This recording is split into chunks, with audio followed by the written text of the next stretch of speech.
आज की ब्रेकिंग आध्यात्मिक न्यूज में आप सभी भाई बहनों का बहुत बहुत स्वागत है। आज की ब्रेकिंग आध्यात्मिक न्यूज का जो विषय है वो है समाज के चार वर्ण। वर्ण का अभिप्राय हमारा है विभाग से, जो अक्सर शास्त्रों में कहा गया है ब्राह्मण, क्षत्रिय, वैश्य और शूद्र। लेकिन शास्त्रों में यह भी कहा गया है कि ये सभी वर्ण मूल रूप से ये मनुष्य योनि की है। यानी कि शास्त्रों में मनुष्य योनि का ही एक विशेष महत्व बताया गया है, क्योंकि 84 लाख प्रकार की योनियां बताई गई हैं। 84 लाख प्रकार की योनियों में 80 लाख प्रकार की योनियां तो नीचे की तामसी योनियां कहेगी, वो दंड रूप में है।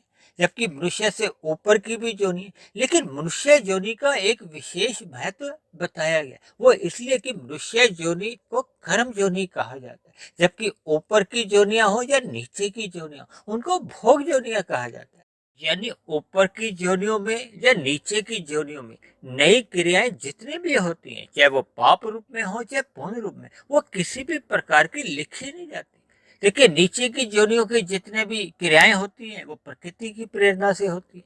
ऊपर की योनियों से जितनी भी क्रियाएं होती हैं वो परमात्मा की प्रेरणा से होती है। लेकिन मनुष्य योनि में ये जो ब्राह्मण, क्षत्रिय, वैश्य और शूद्र है, ये एक उपाधि हैं। उपाधियों का अभिप्राय देखिए, प्रकृति के जो 3 गुण हैं, तमोगुण, रजोगुण और सतोगुण, इन गुणों के अलग अलग लक्षण हैं।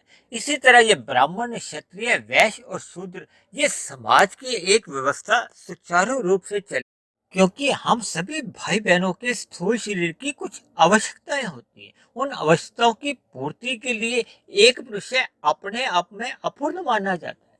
देखिए, ब्राह्मण को शिक्षा से जोड़ा जाता है, क्षत्रिय को एक रक्षा से जोड़ा जाता है, इसी तरह वैश्य को एक व्यापार से जोड़ा जाता है और शूद्र को एक श्रमिक रूप में जोड़ा जाता है। सेवा भाव से भी आप इसको जोड़ सकते हो, या ये भी आप समझ सकते हो कि शिक्षा, रक्षा और व्यापार के जो कार्यों को संपूर्ण करने के लिए जो एक श्रम की जरूरत होती है, उसको आप शूद्र से जोड़ सकते हो। देखिए, किसी भी व्यापार में चाहे हम कोई भी काम धंधा करते हैं, उसमें सभी की जरूरत होती है। देखिए, एक प्रबंधन की भी जरूरत होती है, एक प्रबंधन से नीचे जो कर्मचारियों की जरूरत होती है, इसी तरह और नीचे के जो श्रम है, चाहे वो चपरासी ही हो, किसी भी तरह का देखिए श्रम हो, उन सब की जरूरत होती है। ये दूसरे शब्दों में आप यूं भी समझ सकते हो कि एक पूर्ण कार्य करने के लिए इन सभी चार विभागों की जरूरत होती है। किसी को भी कोई निंदा के रूप में नहीं लेना चाहिए। देखिए, समाज में अक्सर एक साधारण मनुष्य शूद्र को एक निंदा के रूप में लेता है, एक नीचे के स्तर का मान लेता है। ऐसा नहीं होना चाहिए। इस बात को आप एक उदाहरण से समझ सकते हो। जैसे आपके हमारे शरीर में देखिए, सिर का भी महत्व है, हाथों का भी महत्व है, पेट का भी महत्व है और पैरों का भी महत्व है।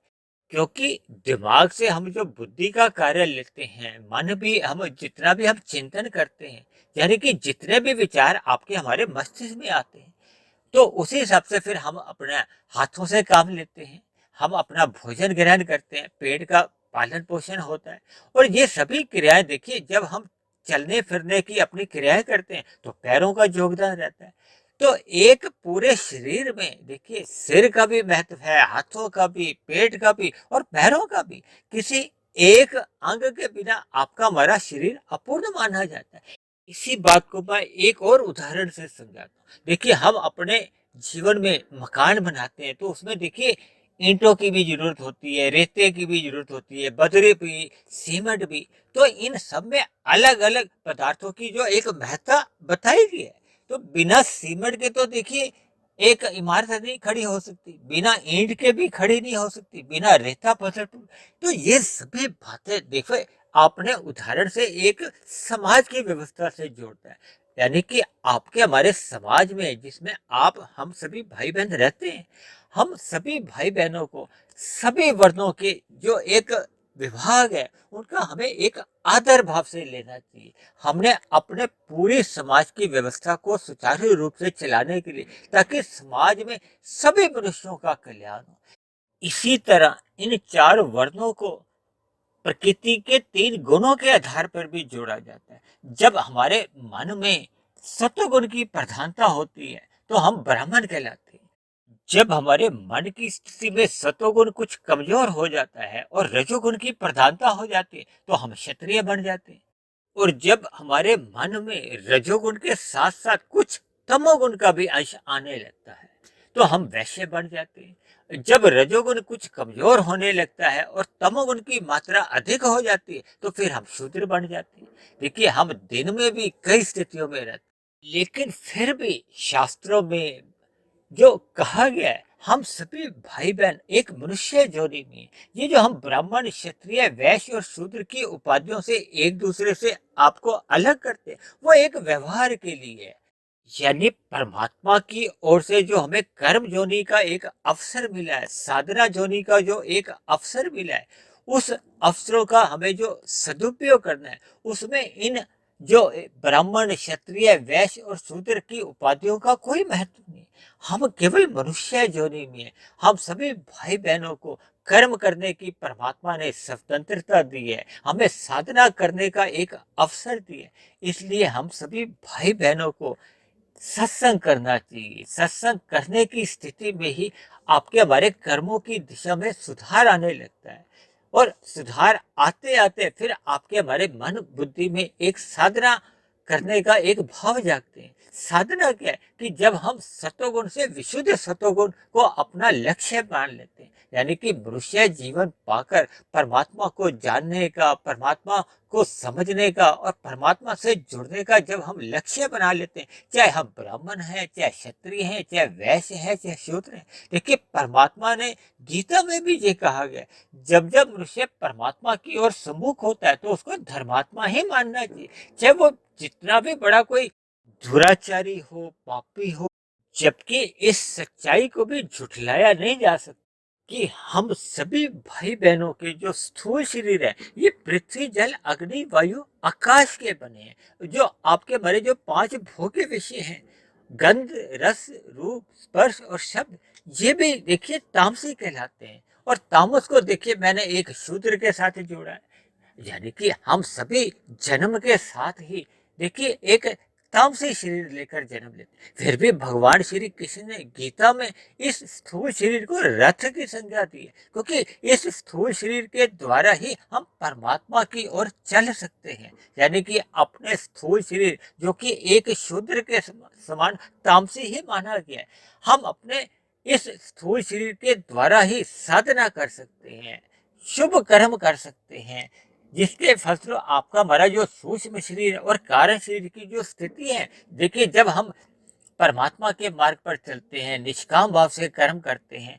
तो आपके हमारे कारण शरीर में शुभ संस्कार बनने लगते हैं। यानी कि हम फिर ब्राह्मण की ओर सहज ही उस दिशा की ओर चलने लगते हैं। और ब्राह्मण क्या है? देखिए, ब्राह्मण एक सतोगुण का प्रतीक है, ज्ञान का सूचक है और परमात्मा जो कि एक आनंद स्वरूप सत्ता है। जैसे जैसे मनुष्य को ज्ञान एक पूर्ण अवस्था में आ जाता है तो फिर जो ये प्रकृति के जो विषय भोग हैं, गंध, रस, रूप, स्पर्श और शब्द, ये आपको हमें एक अति गौण की स्थिति में लगते हैं। यानी कि इनसे मनुष्य का एक सहज ही वैराग्य होने लगता है। इसलिए मेरी आप सभी भाई बहनों से विनती है कि हमें इन उपाधियों से ऊपर उठते हुए परमात्मा के मार्ग पर चलने का एक जो हमें आपको अवसर मिला है, उस अवसर का सदुपयोग करते हुए, साधना करते हुए हम सभी भाई बहनों को ब्राह्मण तत्व को, यानी कि सतोगुण की एक विशेष अवस्था को प्राप्त करना चाहिए, ताकि फिर साधना करते करते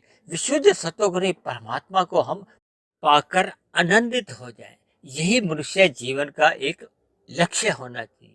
इन्हीं शब्दों के साथ आज की ब्रेकिंग आध्यात्मिक न्यूज को हम यही विश्राम देते हैं। बनी हुई वीडियो यदि आपको अच्छी लगी हो तो अन्य भाई बहनों में भी इसको शेयर करें। और यदि किसी प्रकार की कोई आपको कमी लगी हो, शिकायत हो, सुझाव हो या आपका कोई प्रश्न हो तो नीचे दिए गए कमेंट्स बॉक्स पर जाकर आप अपने प्रश्न, विचार या कोई शिकायत भी लिख सकते हो। तो चर्चा को यहीं विश्राम देते हैं।